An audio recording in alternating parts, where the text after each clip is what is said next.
Jennifer ஒரு சட்டையை ரூபாய் 3870க்கு விற்ற பின்பு 3870க்கு விற்ற பின்பு எவ்வளவு பர்சன்டேஜ்னா 29% லாபம் வருது ஈட்டுகிறார். அதே சட்டையை அவர் 3210க்கு விற்றிருந்தார். 3210க்கு விற்றிருந்தால் அவருக்கு கிடைக்கும் லாபமானது நஷ்ட சதவீதம் என்னன்னு கேட்டிருக்காங்க. அப்போ இதுதான் நம்ம கண்டுபிடிக்கணும்.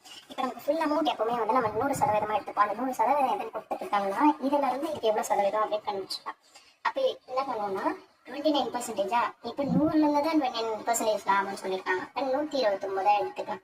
129 வந்து 3870. அப்போ இது எக்ஸ் 3210க்கு தான் நம்ம எவ்வளவு சதவீதம் நம்ம கண்டுபிடிப்போம். இப்போ சதவீதம் அதிகமாச்சுன்னா அமௌண்ட்டும் அதிகமாகும். இப்போ கிராஸ் மல்டிப்ளை, ரெண்டு பக்கம் ஒரே சைன் இருக்கிறதுனால கிராஸ் மல்டிப்ளை பண்ணிடணும்.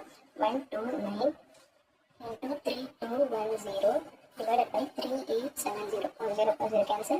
3 1s are 3 2s are 6 and 3 9s are 27. 3 1s are 3 0 3 7s are 21. In 129 to 129 cancel. அப்போ இதுதான் 107 தான். எக்ஸ் வந்து 107%. இப்போ 100 விட எவ்வளோ அதிகமாக இருக்குது? 7% அதிகமாக இருக்கிறதுனால இது வந்து 7% லாபம்.